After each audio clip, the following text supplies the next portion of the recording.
जय Jagannath cook with रश्मि रे आपण मानकु बहुत बहुत स्वागत। आज मु आपण मानक पई नहीं आछि ओडिसा रो पारंपरिक रेसिपी चूड़ा घसा। ए चूड़ा घसा को आपण माने बनै परिबे जे कोनोसी उषा व्रत रे आ ठाकुर को पाखरे प्रसाद लगे परिबे आ निजे मध्य खाई परिबे।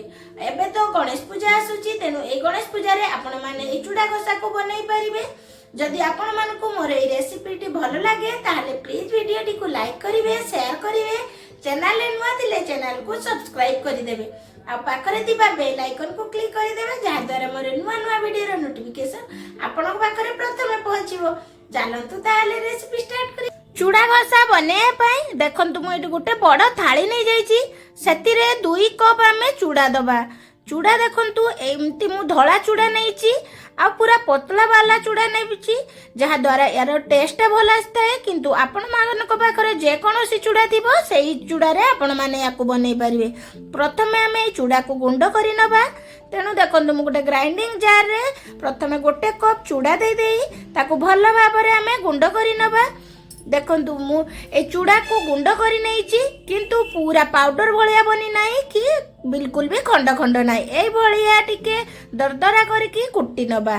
देखंतु मु याकू गुंड कर साला परे गुटे थाली को दे देली आ सेम प्रोसेस रे आ गुटे कप चूड़ा थिला ताकू भी मु गुंड करि नेली।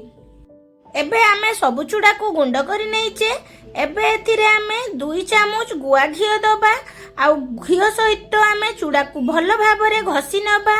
देखंतु मु 2 चामच गुआ घियो दउची आपण माने मेल्टेड घियो रे भी बनै परिबे बहुत भल लागि थाए। प्रथमे मु घियो सहित चूड़ा को हाथ रे एम्ति गुळै दउची तापरे हाथर 2 पापुली सहायता रे आमे भल भाबरे याकू 5 रु 6 मिनिट पर्यंत घसी नबा। ए चूड़ा घसार एमिति घसीबाटा निहाती आवश्यक चूड़ा को घियो सहित जहा द्वारा यार टेस्ट बहुत बढ़िया आसी थाए। आउ ए घियो को आमे चूड़ा सहित घसीबा द्वारा माने एते बढ़िया वासना आसी थाए सतरे। एबे एतिरे आमे मीठा पाई चीनी ऐड करिबा तेणु गोटे ग्राइंडिंग जार रे 5 रु 6 चामच चीनी देई ताको भल भाबरे एम्ति पाउडर भलिया बनै नबा। आउ ए चीनी रो गुंड को आमे चूड़ा रे ऐड करिबा।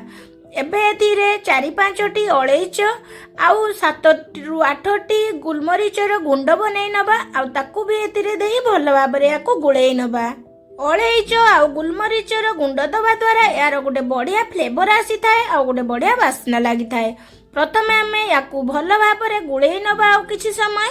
देखंतु ए भलिया मु हाथ रे याकू भल भाबरे चकटी की गुळै नेली।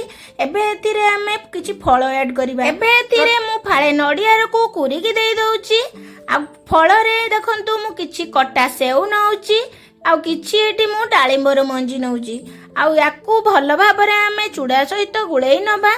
आपण आपणक मन पसंद अनुसार फल ऐड करि परिबे आ बिना फल रे भी याकू बनै की चूड़ा घसा रेडी करि परिबे।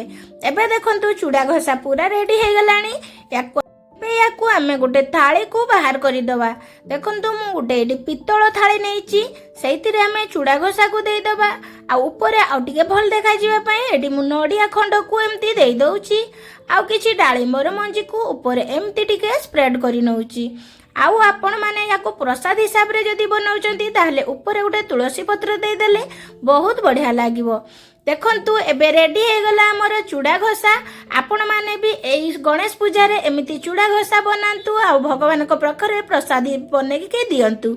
देखंतु केते कम टाइम रे रेडी हे गला चूड़ा घसा। आपण माने याकू बिना फल रे भी केवल चूड़ा नडिया आउ चीनी देई की भी बनै परिबे किंतु ए चूड़ा घसा रे टिके फल देले और यार टेस्ट आउ टिके अधिक भल लागि थाए। तेणु आपण मानकू जदि मोर ए रेसिपी टी भल लागि थाए प्लीज कमेंट माध्यम रे निहाती जणैबे। आशा करूची ए रेसिपी टी आपण मानकू बहुत पसंद आसीथिवो। एबे तो पार्वण ऋतु आसिला तेणु बहुत सारा पूजा पर्वण आसुची तेणु आपण माने याकू बनै की रेडी करि परिबे। रहुची नमस्कार जय जगन्नाथ पुणी देखा हबो आ गुटे नुआ वीडियो रे।